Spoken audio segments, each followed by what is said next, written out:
DJ Mix Master Chaos.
Yo, it's your boy, DJ Mixmaster Chaos, on this beautiful Monday evening, broadcasting live in Brookshire, Texas.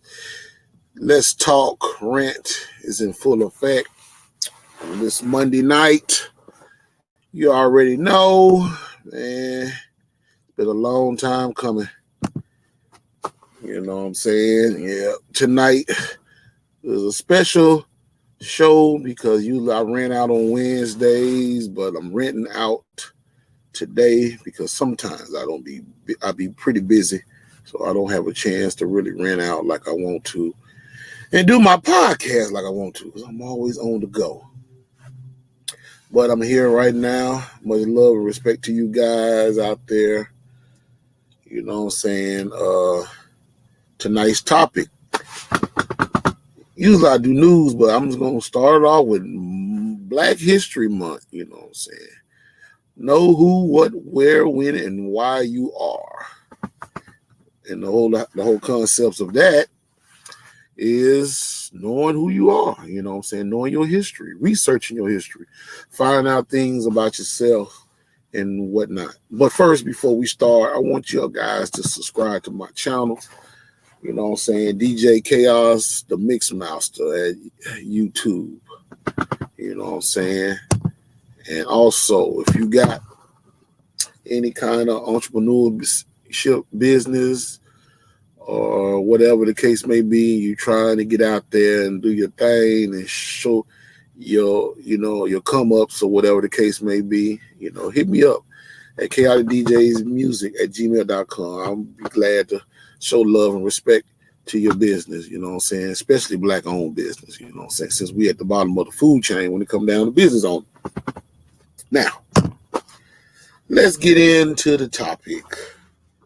Black History Month, you know what I'm saying? Even though this is like the shortest month of the year, it's crazy that it is the shortest month of the year for them to give us Black History Month. That's crazy because out of all the months, you know what I'm saying, February is Black History Month because it is the shortest month of the year. And it's like saying, okay, we're going to hurry up and get y'all Negroes out the way on y'all little history. You know what I'm saying? But Black History Month is Black History Month for me every month, not just February. It's all 12 months, not just February. Because I know a lot of times that's all we think about is February. Oh, February. Black History Month. No, Black History Month is every day of the months. Every day of the months. You know what I'm saying? It ain't just one month. You know what I'm saying? That's what they want you to believe. That's what they got you to believe. But it's all 12 months to me anyway. You know what I'm saying? And the most important thing about, knowing about your history is why we are in the condition we are in 2022. A lot of us don't understand it. A lot of us don't get it. A lot of us don't seem to care. And then a lot of us want to know, but they don't know how to get the information. So therefore, it's a little bit much. You know what I'm saying? So, but for the most part, it's a learning progress for all of us, you know what I'm saying, including Caucasian people, But a lot of times we don't see ourselves as who we need to see ourselves as. We see ourselves as, stupid niggas and bitches and hoes, and, scallywags and lowlifes and every damn thing that's negative, instead of looking at ourselves as niggas, kings and queens, gods of the earth, you know what I'm saying, goddesses, you know what I'm saying. We're looking at everything in the eyes of the oppressor, and that's not a good look, because it keeps us deaf, dumb, and blind on who we really are as a black man and woman in America. And it's thought up and designed like that for a reason. And the reason that is that they don't want you to really know who the fuck you are. And that's the reason why we running wild like we are in today's society, because, hell, we really don't want to know who we are. We've been conditioned to think, hey, you don't need to know that you from this and that and other. We don't, you know what I'm saying, that you, descendants of this people or whatever the case may be. You know what I'm saying? They're going to just tell you came from Africa on the ship and you wore, and we found you in Africa, goddamn it, riding on a motherfucking horse or whatever, butt naked, or zebra or whatever, butt naked, with a bone in your nose. You know what I'm saying? They ain't going to tell you that, you know what I'm saying, once upon a time, your whole ancestry role ruled this whole fucking planet until somebody, you know what I'm saying, came up with a whole nother race on the planet that basically specified themselves as the wicked and evil people.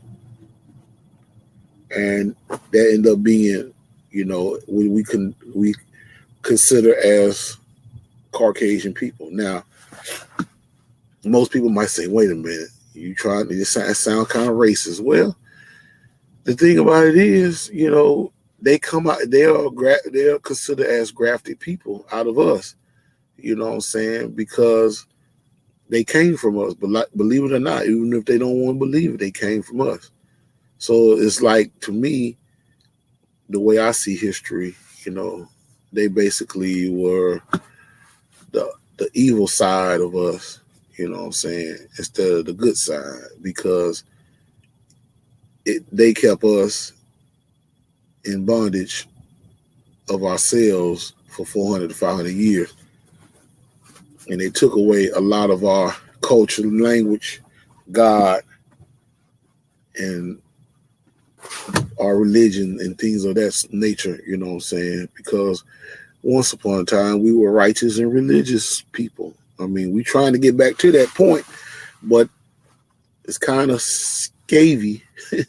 You know what I'm saying? It ain't like it used to be. It ain't gonna, and a lot of times I be thinking this is probably never gonna get back to like it used to be. but because we have already then got generational cursed by doing sucker shit out here in society. Because I mean, look at the way we treat each other. We don't support each other. We don't look out for each other. We barely even say hello to each other. You know what I'm saying? And especially a black man like myself, who speaks truth to power, who basically stand up for what he believes in, is always being ridiculed in the streets of America. You know what I'm saying? Because we won't sit around there, smile, yuck, yuck, and do all the things that they want us to do. You know what I'm saying? And my thing is, that's all I know is how to be a man. I don't know how to be nothing else but a man. And if being a man is wrong, then hey, tough titty. You know what I'm saying? Because I'm not trying to be nothing else. But anyway, the whole concepts of who, know who, what, where, when, and why you are, you know what I'm saying?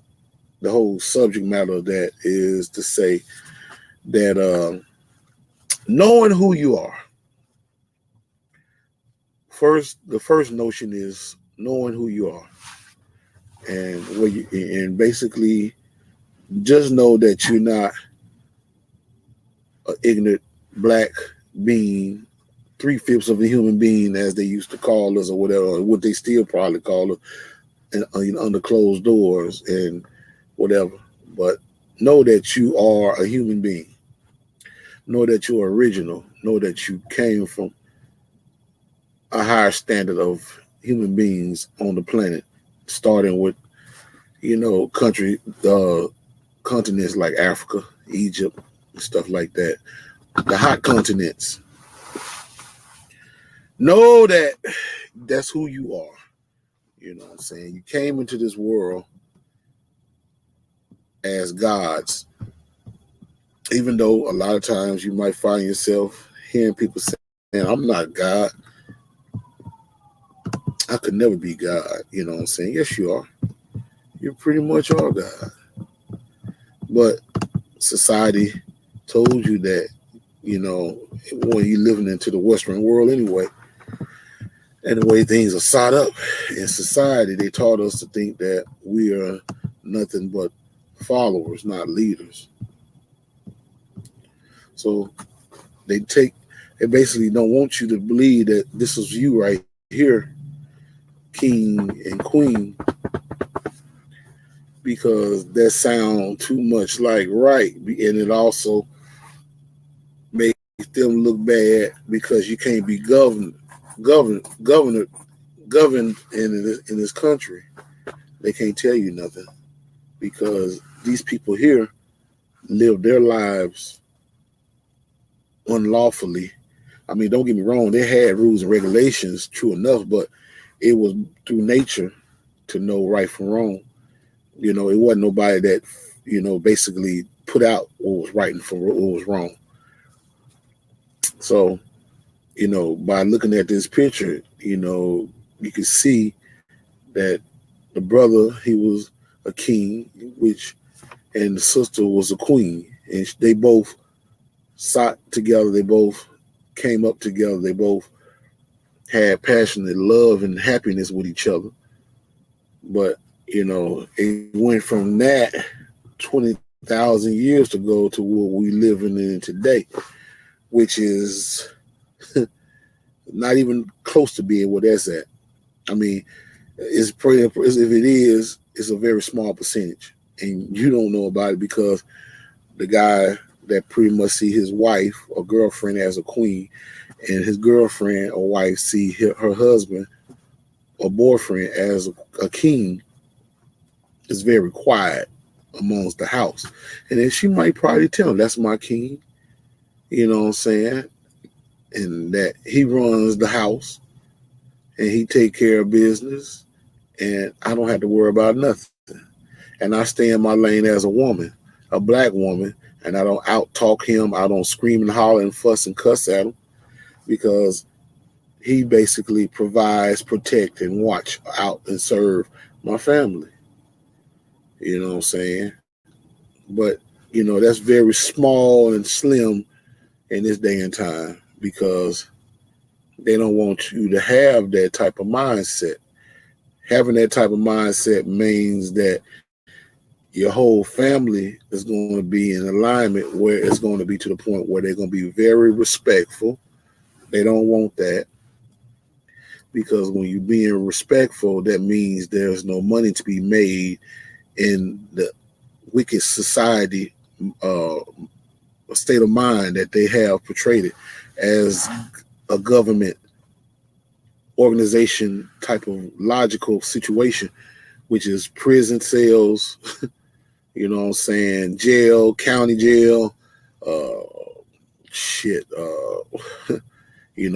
fines, citations, anything that can make money off of you, and to be honest, not to mention that, I don't know which amendment it is, but legally, the government is basically when they put you in jail, you're legally a slave. They're not going to say it like that, but basically you are, because when you put in jail or put in prison or whatever the case may be, they work you like a slave, treat you like a slave.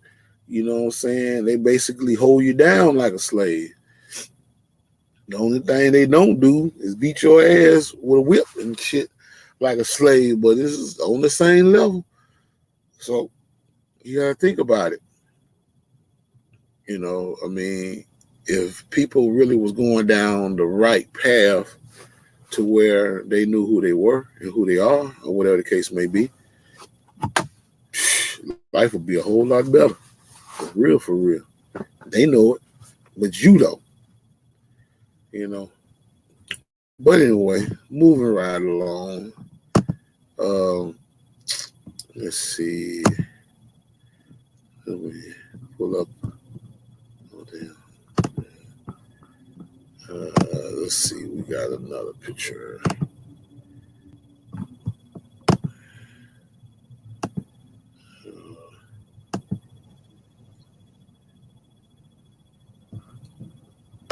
Here's another picture of an African warrior.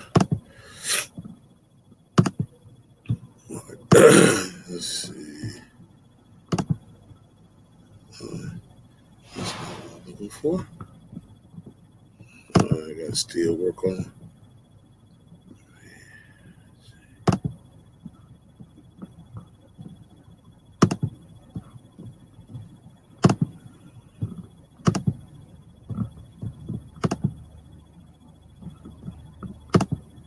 There we go. There's another African king warrior who's basically with his queen. Right beside her. And he's like he's ready for battle too. The way he look, he's like, hey, I'm down with the get down, and she got my side. She got, she right by my side, and we gonna fight together. Ready to conquer. Hell, if we have to die for what we believe in, that's what we gonna do. Just think about that. They had each other's back. And that don't even exist in that lifestyle too much anymore. Because now, you got the woman basically doing all the talking and the man less talking. Think about it. She knew her place. She didn't get out of shape and get loud. She basically knew who she was and knew her place as a woman. She didn't, I got this. No, she didn't do no shit like that. She already knew what the business was. And that's how it's supposed to be. But, like I say, life brings on a change like a pair of draws, in society, because we really, really, really is missing out on all type of shit now. And it's crazy. That's why I always say for us to reach one, teach one, research, find out things. That's the only way you will understand why life is like it is in our society. You know, let's see.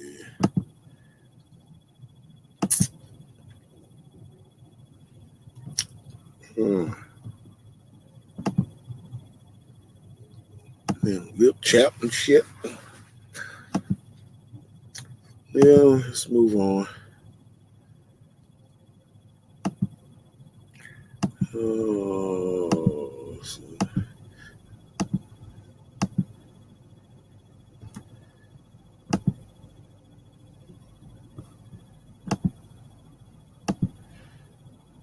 I'm gonna skip some pictures. I want to move on. I don't want to stay too far up into Africa. Okay, here's another picture, a good picture. Let's see.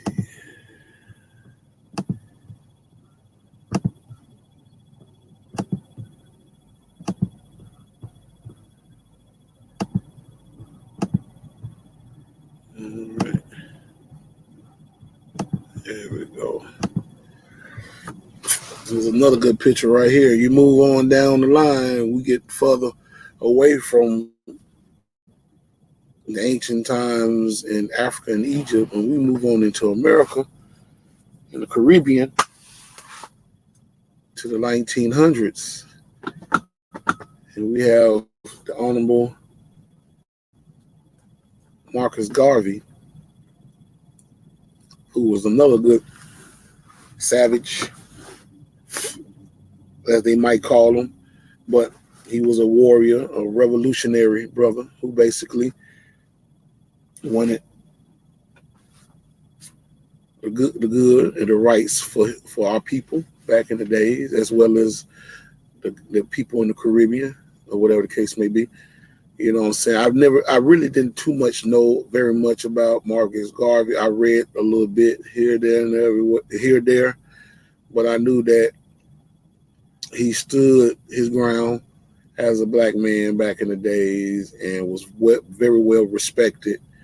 But at the same time, he was like one of the first guys that the government had to get rid of, because he basically was letting black people know that they were basically rebellious and strong beings on the planet, and that they needed to protect themselves and have each other's back. So he was like one of the first ones that they basically kicked in the tooth and locked up. And several years, maybe probably not even a good couple of years later, he passed. You know, they say of a broken heart. They just basically took his life away from him, up under him like that, and it just fucked him up. And that's just crazy, man, for real, you know. I mean, but, you know, anytime we show strength, they gotta take us down a peg or two. That's just the way it is.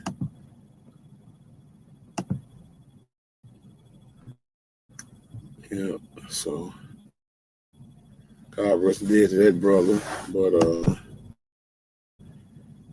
you know, it just never seemed to amaze me, all the revolutionary brothers that we had in our society that they basically got rid of because they were standing their grounds and trying to tell the American government that we are human beings too. You know, because this country claims that it loves its citizens. You know, pictures. I got pictures of a lot of revolutionary brothers and sisters. Brothers. Right now, I'm gonna do the sister situation later, but we're gonna be on another show. But yeah, these are people that I give much love and respect to. That was highly revolutionary brothers who basically spoke their mind and did it very eloquently, beautiful. You know what I'm saying? Even rapper Tupac Shakur, you know what I'm saying? He was a member, he was a baby of the Black Panthers, which is one of the Panthers right here. You know what I'm saying? Let's see, I'm trying to find his brother Malcolm, Kwame Ture, Dr. Khalid Muhammad, Brother Minister Farrakhan, Medgar Evers from Jackson, Mississippi.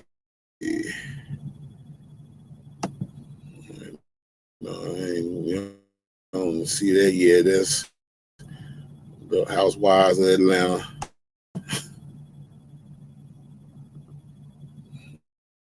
Let's see.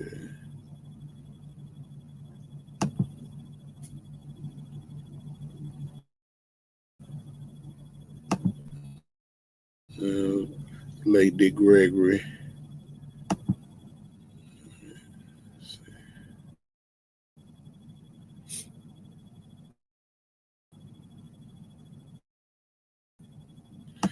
Honorable Elijah Muhammad.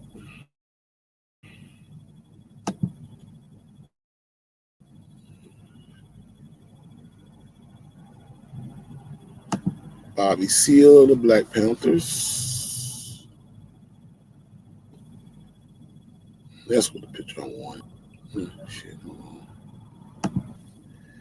There's the picture of Dr. King. Everybody knows about Dr. King, but how much do you know about Dr. King? Well, first and foremost, when I was in school, they taught us about Dr. King, his famous speech in 1963. The I Had a Dream speech, and that's basically all we pretty much knew. We knew nothing else. You know what I'm saying? And most Caucasian people didn't know who Dr. King was. They literally said that Dr. King wanted us to integrate with white people, which he did at that particular time. But the thing that Dr. King didn't understand was that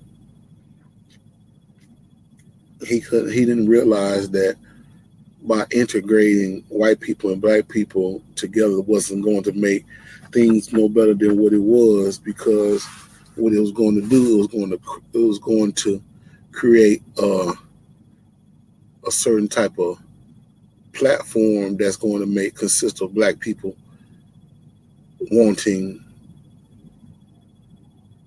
something for nothing. And Dr. King thought what he was saying was going to help the people and was going to give white people an understanding that we were nonviolent. They already knew we were nonviolent. They were the violent people.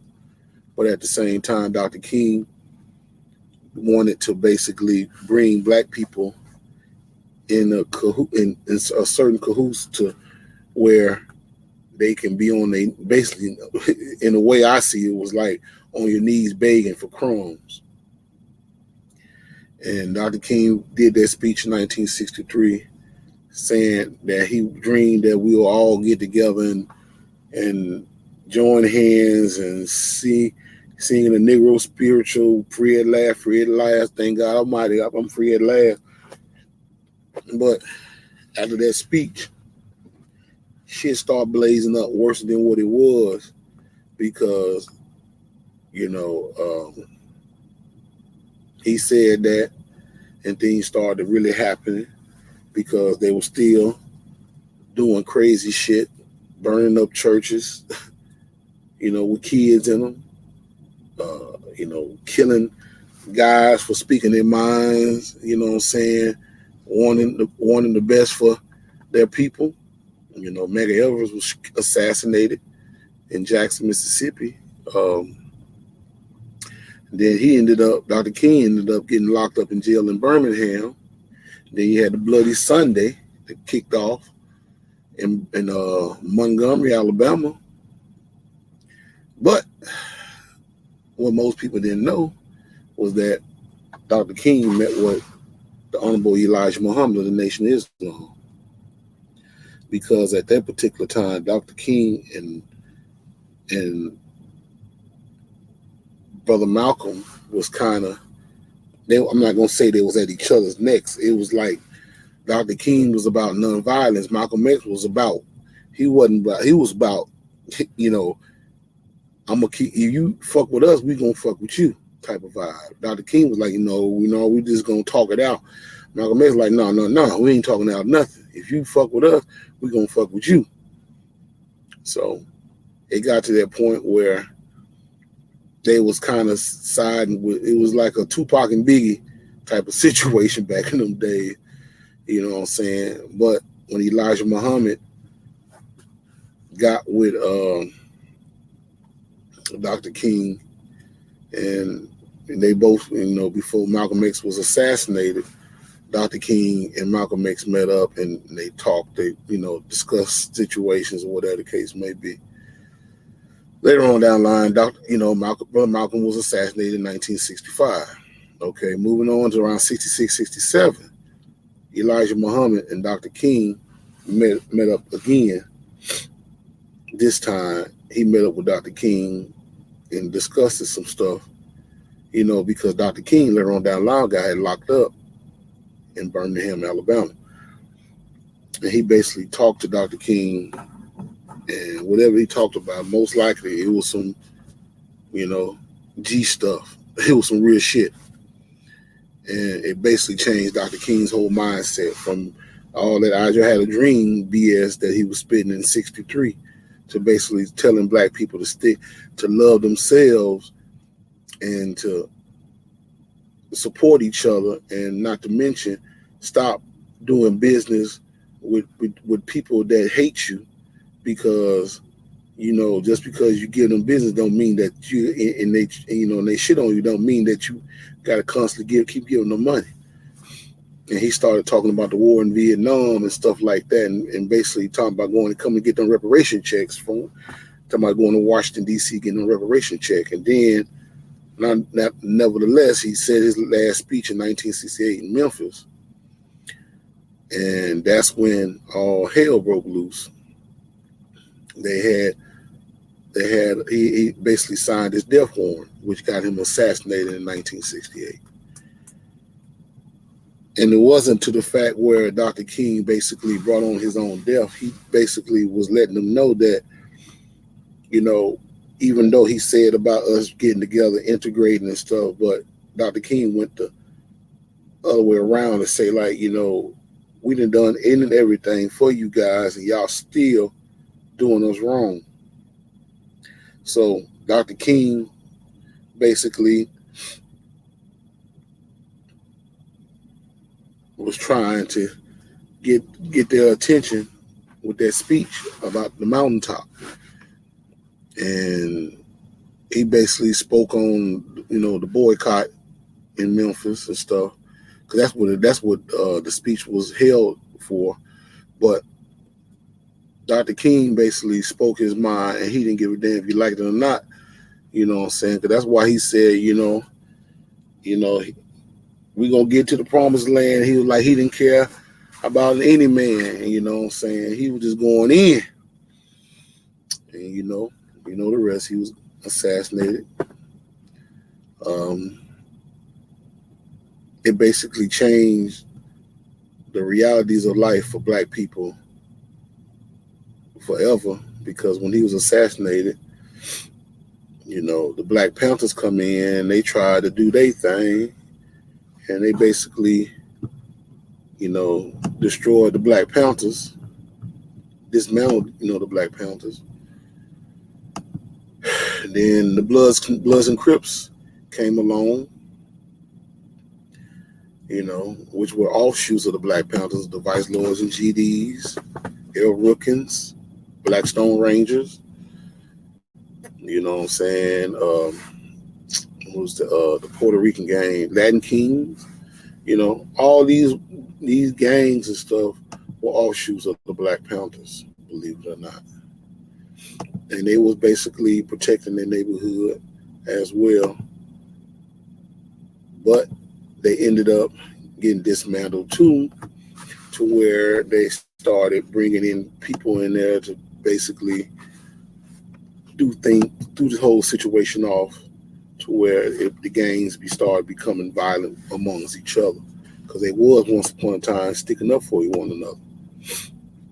But that came to a deadly end, and and here we are in 2021, how things are now.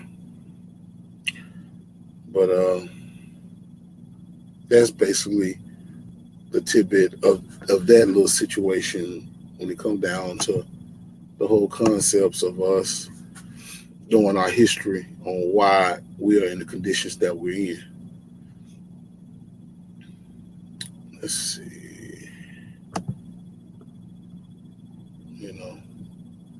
And one thing about Brother Malcolm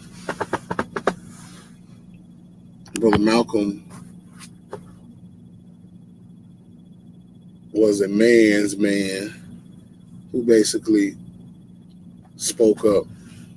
And he was like the opposite of Dr. King, but he was on that level as Dr. King. But the thing about it was, he was more of a talker to let it be known seriously that he wasn't playing.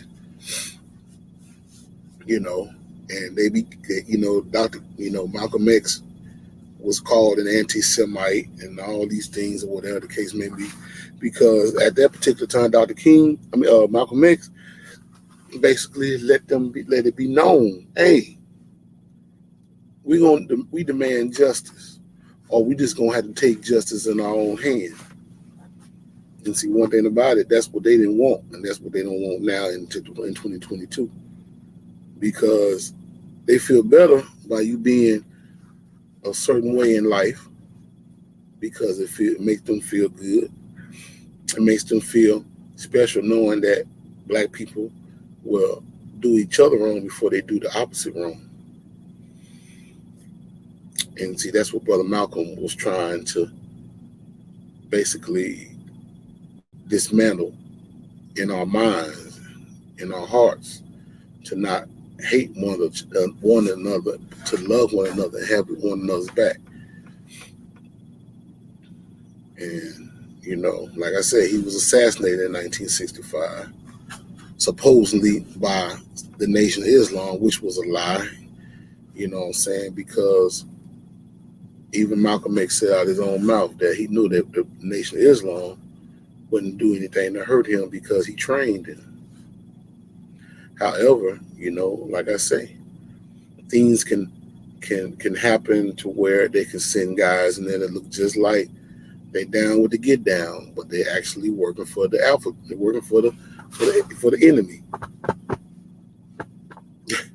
So that's how it be. But anyway, I was saying something about the Black Panthers. Let's see. I had a picture of Bobby Seale up here. Okay, it's Kwame Ture, Dr. Khalil Muhammad, the minister, Medgar Evers, Nick Gregory. Okay, Elijah Muhammad. The Honorable Elijah Muhammad was also a man's man. He was the real head runner of the Nation of Islam. And he was also the teacher of the most honorable most honorable Minister Louis Farrakhan and Malcolm X, as well as Muhammad Ali and many other of the Nation brothers back in the days. And he basically come from Georgia and Sandersville, Georgia. Elijah Muhammad was a very great man who basically created an organization that basically took black people that was destroyed and brought them back to life. And you can't do nothing but respect a brother like this here to basically take broken down people that basically thought they never had no hopes, dreams or whatever in life anymore because of the system of white supremacy and put life back in them. And he didn't even have nothing but I'm wondering, was elementary or kindergarten education, but he had more sense than the average student at Harvard had. And one thing people had to understand about going to college and thinking that you get a high, that you have a better education, that you're better than anybody because you go in and get a master's or bachelor's degree or MBA or whatever, PhD, you know what I'm saying? That you basically outdoing and outspeaking your own kind because you can't outspeak and outdo the Caucasian people because that's where you're getting your shit from. So, I mean, you got to think about it.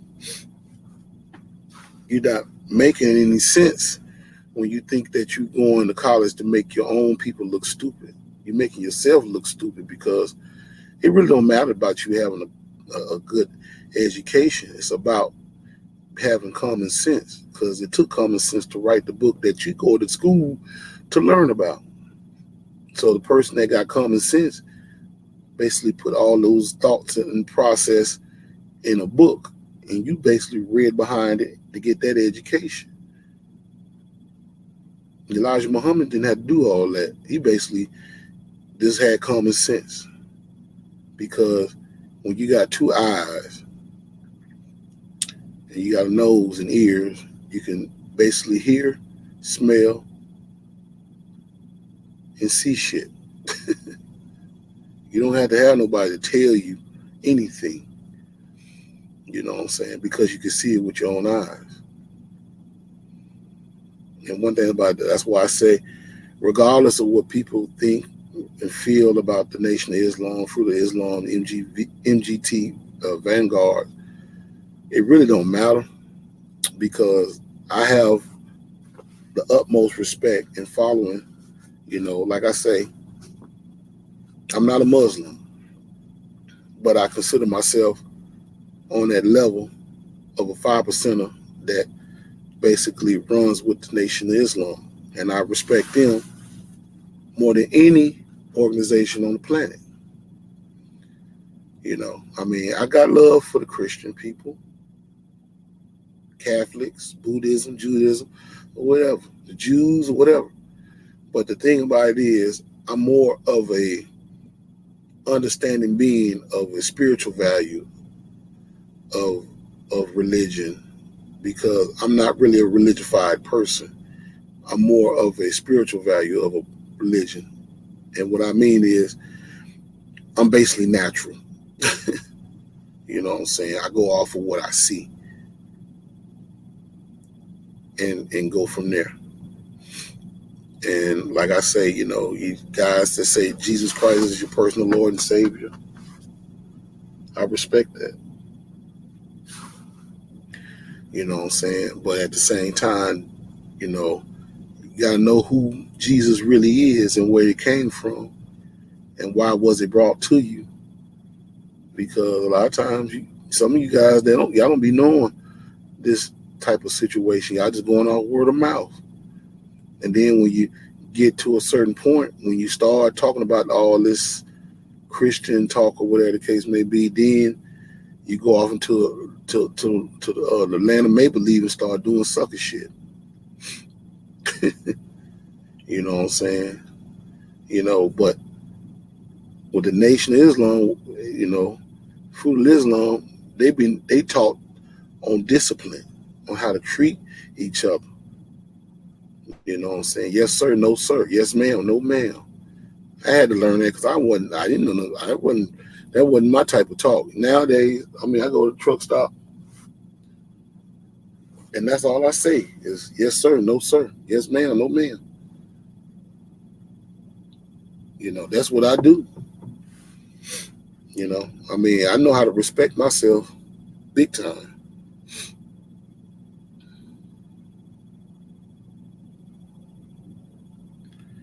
So, but like I say, you know, to each his own to people that got love for the nation and who don't got love for the nation. It really don't matter. But anyway, there's Bobby Seale. Brother Bobby Seale. He's still around, live and well. He was one of the co-founders of the Black Panther Party of self-defense. Him and brother Huey P. Newton, God rest the dead. One thing about people don't know about the Black Panther Party of self-defense, they thought that the Black Panther Party, according to the government and naysayers and player haters, they think that the Black Panthers were a terrorist group. But when you think about the word terrorist, from the short word terror, meaning frightened, it can be, dramatic, scared, basically, because when you get the word terrified, it means, oh, I'm scared, oh my God. You put fear on it. Fear, that's basically what terror is, fear. They feared that the Black Panther Party would have got to the point where they could have made black people all over the country and all over the world become more dependent on themselves by arming themselves and doing what's right for their community.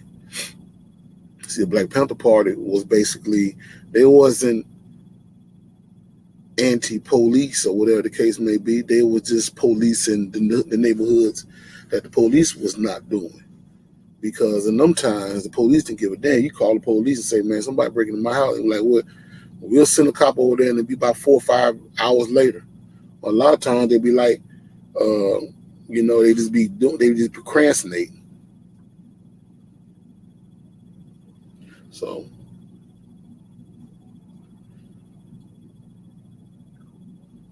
So anyway,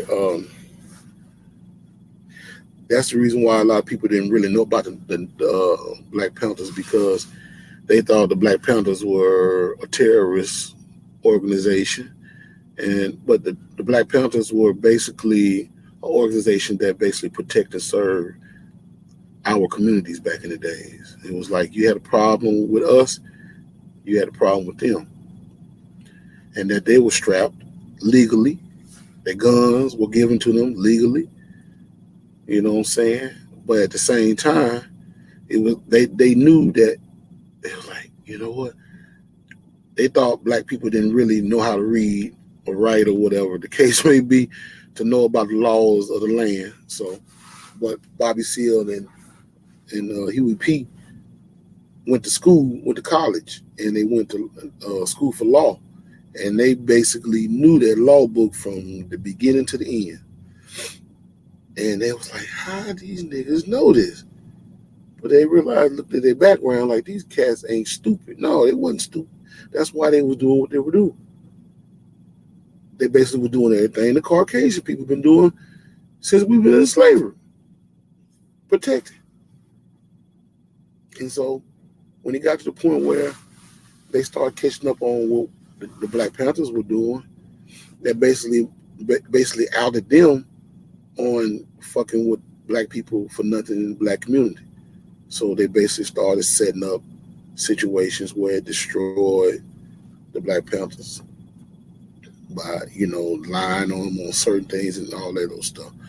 But for the most part, the good part that they really don't talk to you about is the part where they basically served,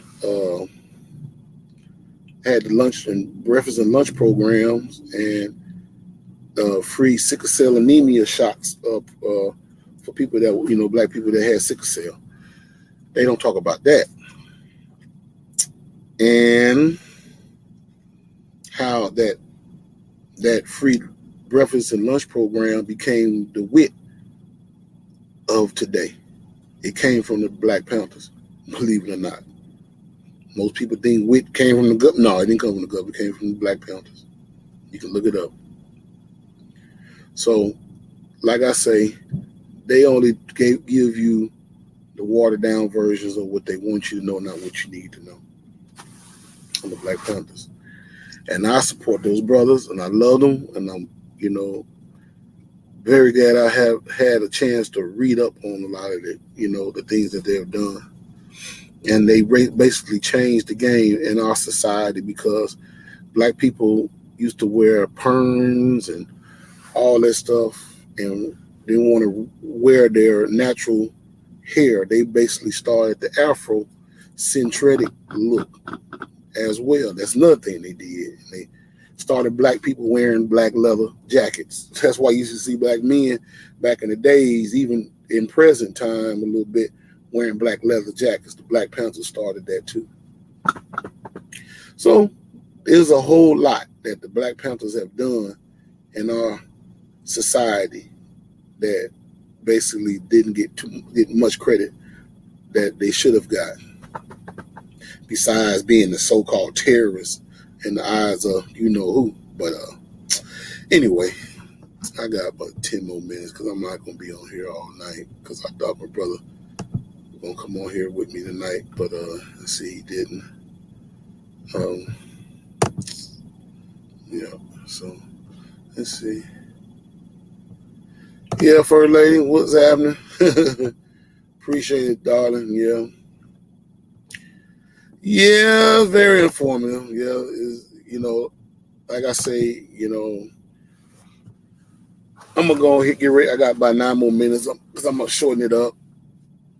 But I seen this post right here on a lot of people's page. I seen this off of shout out to Zoe Williams, but I seen this on his page back here a couple of weeks ago, and it's like basically saying when Tyrese had a mental breakdown online in his regards to seeing his daughter in 2 years, people laughed at him and it became a meme.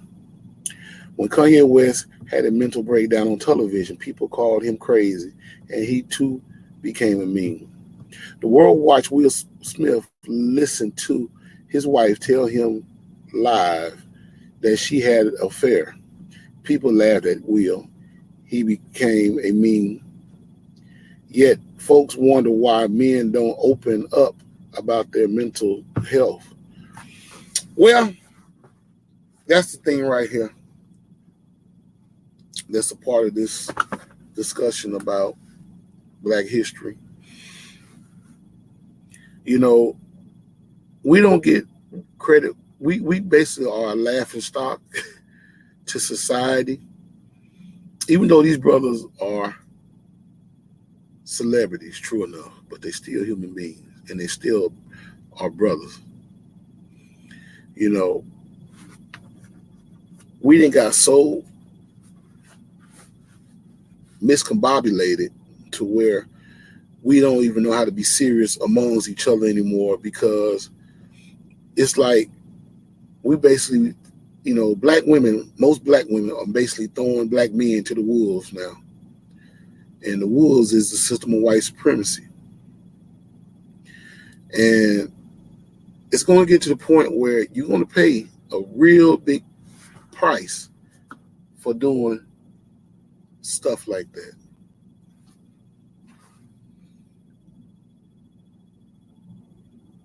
And you're going to pay a price. That's all I can say. You're pretty much paying a price now. You just don't know it, but you're going to pay a price.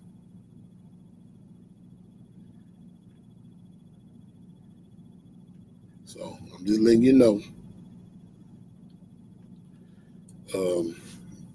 Y'all better get it together for real. Y'all better get it together.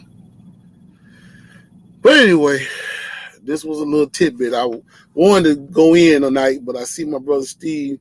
He just said that he ain't gonna be able to make it on the show tonight. So I hate to have to shorten my show tonight, but I did a good run. Shit, I got 5 more minutes, so I'm gonna get ready to sign off in about 5 minutes. Shit.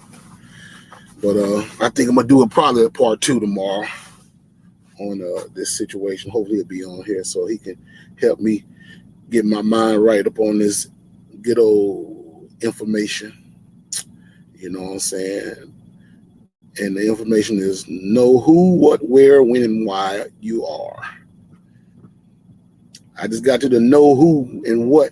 I ain't got to the what and where and when and why yet, but I'm getting there. I'm going to get there tomorrow. We'll probably just have to do something tomorrow because I know my brother been pretty much on one because they got him working like a Hebrew slave at this place. And everything is just going crazy right now because of the pandemic or whatever the case may be. People ain't going to work and doing the things they used to do anymore. So it's pretty fucked up. But anyway, hopefully it gets better. It'll get better sooner or later. So let me go ahead and jump up off this thing, man. Much love and respect. First lady, we're going to have to do it. We're going to hopefully be back on. We'll be back on here tomorrow. I don't know. Probably get you to come on, hopefully, if you ain't doing the homework. But let me go ahead and sign up on this thing. Y'all be safe and be easy. And we're going to try to do this thing again tomorrow. Much love and respect. I'm your boy, DJ Mixmaster Chaos, signing out. DJ Mixmaster Chaos.